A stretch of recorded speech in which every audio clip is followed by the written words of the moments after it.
Hey guys, Doug the Retirement Guy. We have a review of OARK.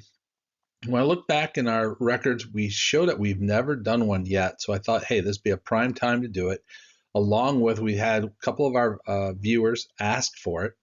So we said, hey, let's try it. We have never done this before. So we're going to show you the Yield Max Innovation Options Income Strategy ETF, give you the updates, changes, performance, buy, sell, or hold, give you all the information you need to make a good, healthy decision.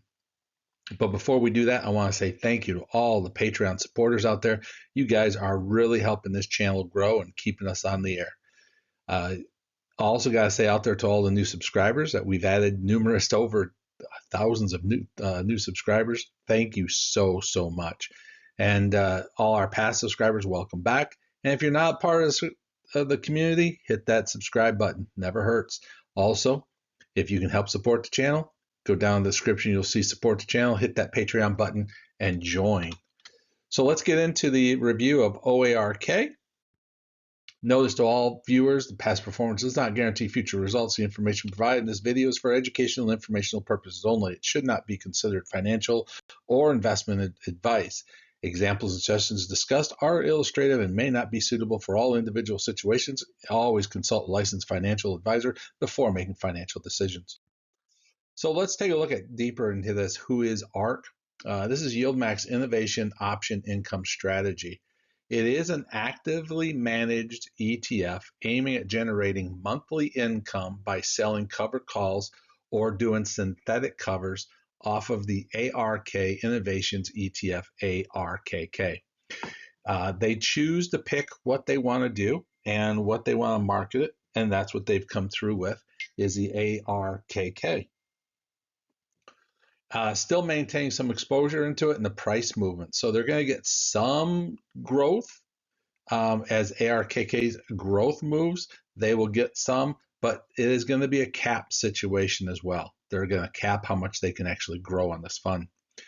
It does offer a high dividend yield of over 50% currently. I believe it's 52% to be exact on the trailing 12 months, though much of this may be a return of capital.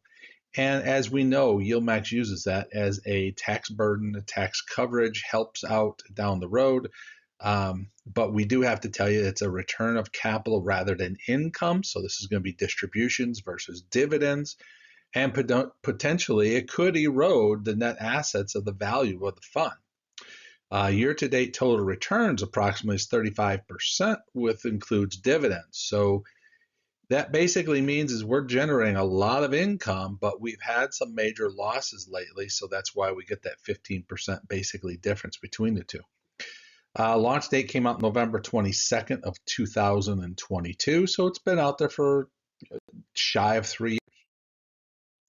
So the considerations and risk of OARK, income and upside trade-off. As I just said, the activity of writing covered calls limits the participation in ARKK's price appreciation. So this is where I told you before, this is a capped fund, so it's only going to go up so much because they're putting everything they have and trying to generate that income. That's how you get a 50% fund. Putting out income like that is so you are basically always going to get a lower upside with the risk of a downside. So normal situations. So always, if you understand that, if you're willing to take that gamble, that you're right in line for this. The NAV erosion, since distributions are done with return of capital, repeated payouts would erode the NAV over time. They're using about a 95% ROC right now.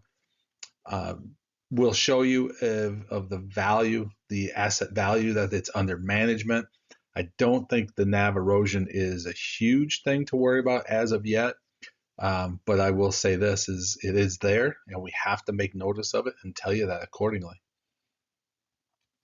And then the exposure to the complex option structure introduces risk, liquidity, path to dependency, counterpart, and the synthetic exposure, which is all unpredictable. It is just you're just trying to, Nothing spectacular. I mean, these are some fancy words that we are putting out there to just tell you the risk factors out there. When you're dealing with options, you have to understand there's going to be positives and negatives to everything that you do. And the exposure is unpredictable. Will it go up? Will it come down? Will they generate the income? That's why we look at the inner workings of it just instead of just looking at the top layer. So the forecast for the next 3 months of this, we use the stockinvest.us. The projected gain would be about a 17.6% gain over the next 3 months. So they're expecting this fund to get to a $10.09 per share to $11.15 per share by November. There's a 90% confidence range over the next 30 days. We're going to see a mix of movements up and down. So this thing's going to it's going to slowly keep breaking the ceiling to trying to get to that dollar or that $10 mark or that $11 mark. But you got to understand, you're going to have some ups, you're going to have some downs. The trade signals right now, Oak's performance remains closely tied to the technical conditions and the broader market factors. If technical resistance near current levels holds, the upside may be limited. So what does this really mean? Well, basically, if everything stays where it's at now, you're going to see some small upsides to A or OARK. I'm just going to call it Oak from here on out.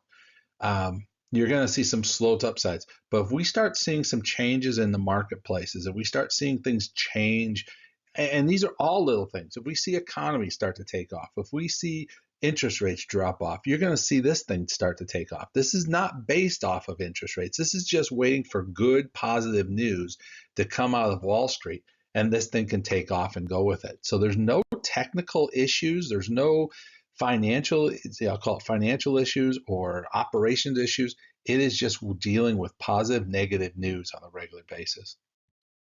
So we take a look at the Oaks period over time, and right now I'm on a downward swing with this. This thing dropped in the April 2nd of 2025. It dropped off, and it slowly has recovered over this period of time. Not back to the levels it was, and that's all we're trying to do is get it back to where it was. But when we take a look at this over the past month, we've seen a drop off of 2.37%. The 6-month is down 19.01, and year to date's down 15.2. This is where we're sitting saying, whoa, where are we going? What direction do we want to go? Overall, by November, they're saying that we're going to be back to our original numbers, and we'll see all this red back down to green. And the question is, can we get there? Well, in January 2nd, we were at $10.20. August 12th, we're at $8.65. To get to their 10.96%, that would give us a 26% upswing. Like I said, you would have a year to date that would look a lot better than it is now. You'd have the 6 and 1 month are going to look totally different. 26% is a big number to gain to try to get where we want to be. But we were there in January, so there's no reason why we can't at least get to that 1020 mark. So there is some room for growth, and we are seeing it growing. Just the numbers aren't showing us. We're seeing it on the charts. We're seeing that we're coming up.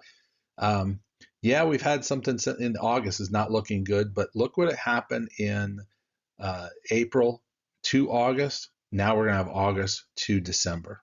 So I know it's a downward swing, but I'm kind of optimistic on this one. I think we're looking fairly decent with the dividend announcement. So their dividends have been somewhat, I'm going to call this smooth. The nice thing about it is you're getting bumps up. So you're getting a little extra money every so often in the payments.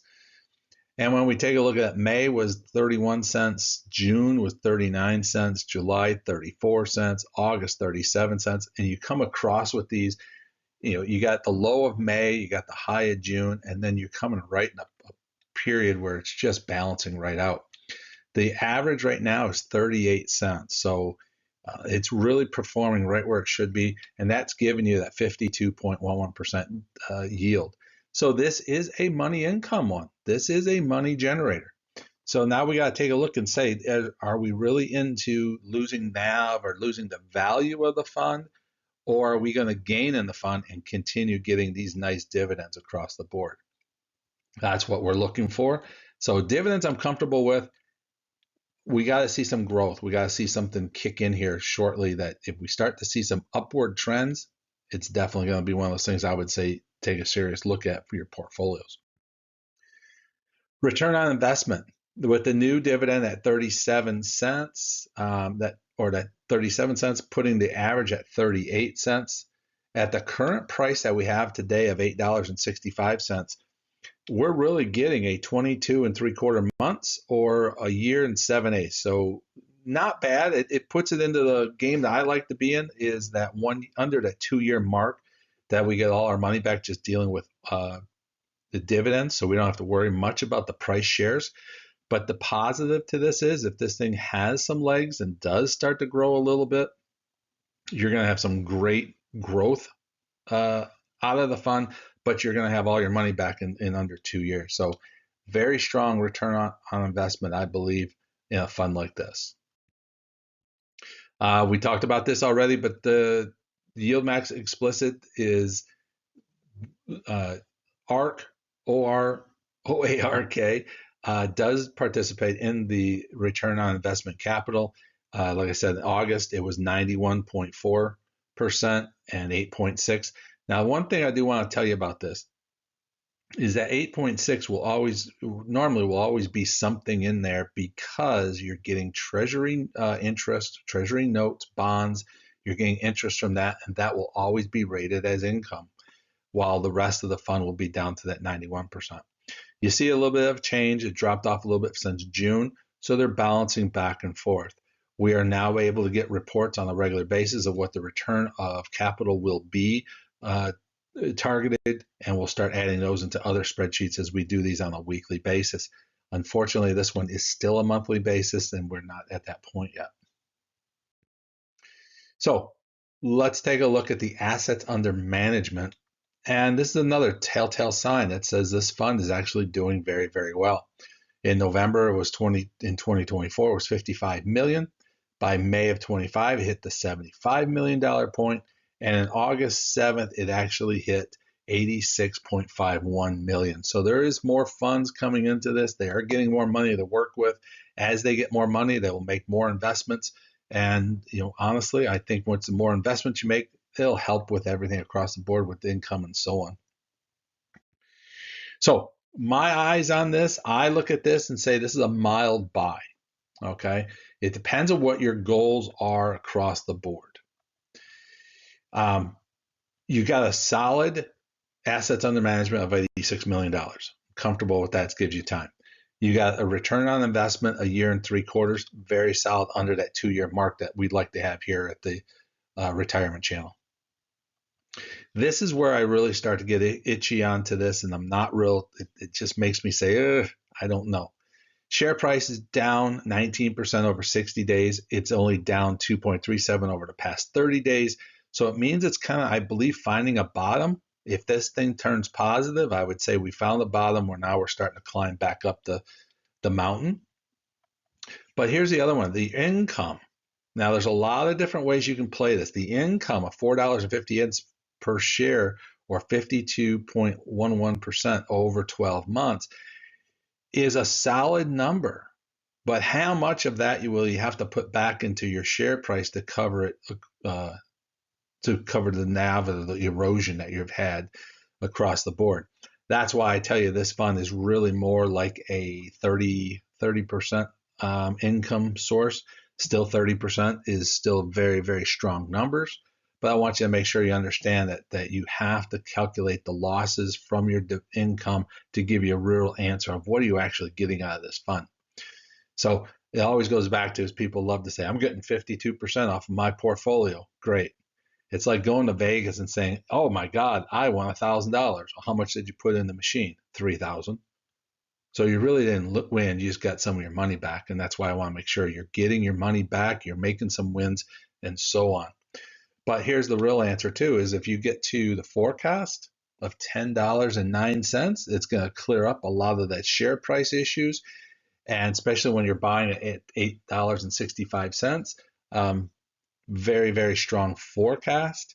So that's why I put this as a mild buy. I would not dump everything I got into it. I would go very cautiously into this one. No more than maybe 3% of my total portfolio at all into this one, just to make sure that we have a goal that we want income and we're not expecting much in growth. So hopefully this gives you guys a good update of what you want from OARK. Sorry guys, it really messed me up, this one, ARK. But it gives you a good idea where we're at. So guys, it's Doug the Retirement Guy. I hope you liked this video. Give us a thumbs up. If you're not a subscriber, hit that subscribe button. Leave us your comments. What do you guys all think about this one? And if you can support the channel, hit that Patreon button. We appreciate it, and we'll see you guys next time.